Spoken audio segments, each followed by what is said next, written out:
histoire, un gâté. Du tri dans les chambres.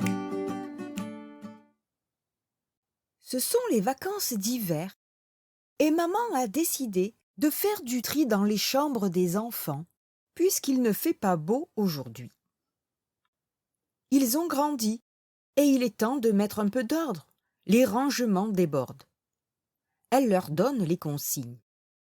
Vous faites des tas, ce que vous voulez jeter, ce que vous voulez donner, le reste vous le rangez.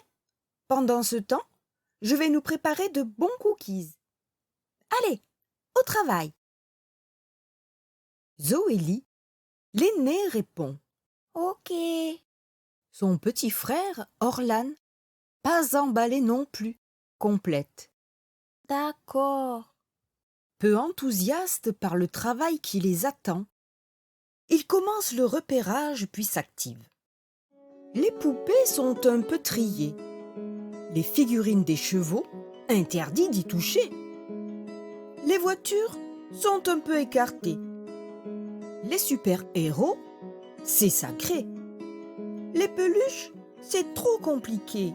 Elles ont chacune une histoire, impossible de s'en séparer. Et celles sous le lit, trop difficile d'y accéder. Les livres communs sont un peu triés en fonction de leurs goûts respectifs, mais très peu sont écartés. Alors qu'ils sentent la bonne odeur de cookies se répandre dans toute la maison, leur peu d'énergie s'évanouit totalement et chacun cesse de trier. Au bout d'un moment, ils entendent enfin leur maman les appeler pour la dégustation des cookies et ils se précipitent pour la rejoindre.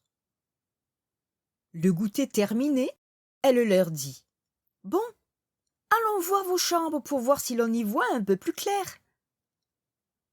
Lorsqu'elle se présente sur les seuils contigus, elle s'écrie « Non, mais vous plaisantez, rien n'est fait !» Zoélie, la plus grande, répond « Si, j'ai trié. » Orlan ajoute « Moi aussi. » En effet, un petit tas minuscule se trouve dans chaque chambre, si minuscule que maman est déçue.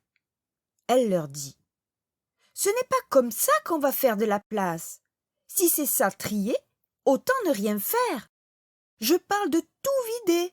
Les tiroirs, les paniers, les boîtes dans les placards. Rien n'est fait là. » Zoélie s'exclame « Mais maman, je veux tout garder. » Orlan ajoute « Moi aussi. » Maman répond « Écoutez, il n'est pas question de vous séparer de ce que vous aimez. Je veux juste enlever ce dont vous ne vous servez plus. Des choses de quand vous étiez bébé, par exemple. Les peluches que vous n'utilisez plus. » Zoélie réplique « J'aime toutes mes affaires. Je suis triste de m'en séparer. » Orlan ajoute « Moi aussi. » Maman leur dit « Je vous demande de réfléchir à ce que l'on pourrait faire des jouets qui ne vous servent plus. Je ne pense pas à la poubelle, mais une nouvelle vie pour eux. » Alors que Zoélie retourne dans sa chambre, elle entend gratter dans un coffre qui se trouve sous son lit. Elle se penche pour regarder de plus près cette malle qu'elle n'a plus ouverte depuis bien longtemps. Elle tire sur la poignée, relève le couvercle et aperçoit les peluches qui se manifestent. L'une d'elles lui dit « S'il te plaît, on a entendu ta maman tout à l'heure, sauve-nous !» Zoélie, abasourdie, réplique « Vous sauvez ?» « Oui, » répond une poupée. « Nous sommes en prison, enfermés depuis des mois et des mois, sans voir le jour, sans avoir de caresses, sans la moindre attention.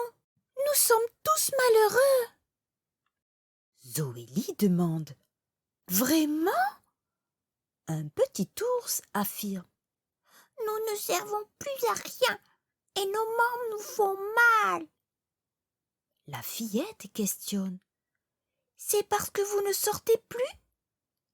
Un petit chien en peluche poursuit. Notre rôle est d'accompagner un enfant, pas d'être dans un coffre caché. Un casque audio intervient. Moi qui vibrais à chaque son ou histoire, je suis dans un silence terrifiant. Confuse, Zoélie dit. Oh là là, je ne pouvais pas imaginer ça. Il faut que je trouve une solution. Une figurine cheval ajoute. Oui, ne nous oublie pas, Zoélie. Après un temps de réflexion, la fillette se dirige vers sa maman et lui dit. J'en ai discuté avec les jouets et je comprends qu'ils ont raison. Une deuxième vie les attend. Sa maman se méprend sur ses dires, mais comprend l'essentiel. Ah, je vois que tu as réfléchi. As-tu une idée? Je crois que oui, dit-elle. Tati Eva m'a dit qu'à l'hôpital, où elle travaille, les enfants s'ennuient. Alors peut-être qu'on peut leur en donner? Maman répond. Mais oui, c'est une excellente idée, ça. Bravo!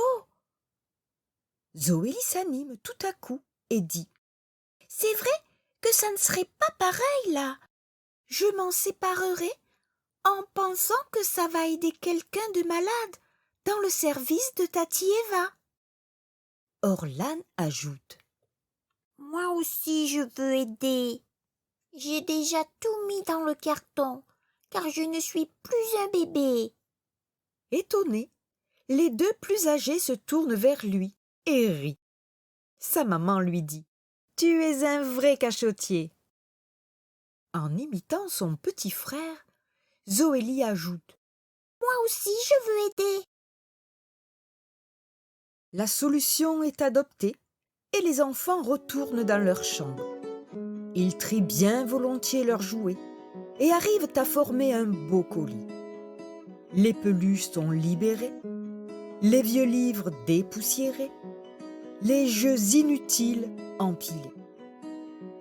Dans leur chambre reste bien sûr l'essentiel et les enfants savent déjà que bien plus tard, un autre colis sera pour l'hôpital, à l'exception des plus chers souvenirs. Zoélie et Orlan appellent leur Tati Eva pour lui annoncer leur décision et celle-ci les complimente.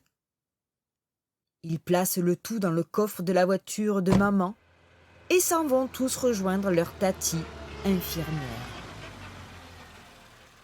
Plus tard, à l'hôpital, un petit garçon qui vient d'être opéré et une petite fille qui va l'être bientôt sont invités à venir choisir un trésor dans le grand panier qui vient d'être apporté. D'autres enfants les rejoignent et tous trient, sélectionnent et ressortent un article du panier. Une peluche frétille de bonheur lorsqu'elle retrouve enfin la chaleur des bras d'un petit garçon autour d'elle. Un livre est soulagé, il va pouvoir de nouveau déployer ses pages avec aisance. Un casque audio est ravi et prêt à écouter de belles histoires avec son compagnon. Des figurines se laissent immerger dans de fabuleuses histoires et une poupée est délicatement coiffée par un enfant. Après cela, Tati Eva s'empresse d'informer Zoélie et Orlan que leurs jouets ont trouvé une nouvelle vie. Tous deux comprennent que finalement, ce n'est pas si difficile de se séparer des choses que l'on n'utilise plus, car le bonheur peut se transmettre avec de tout petits riens et de grands sentiments. Je te dis à bientôt pour d'autres aventures sur Une histoire, un gâté.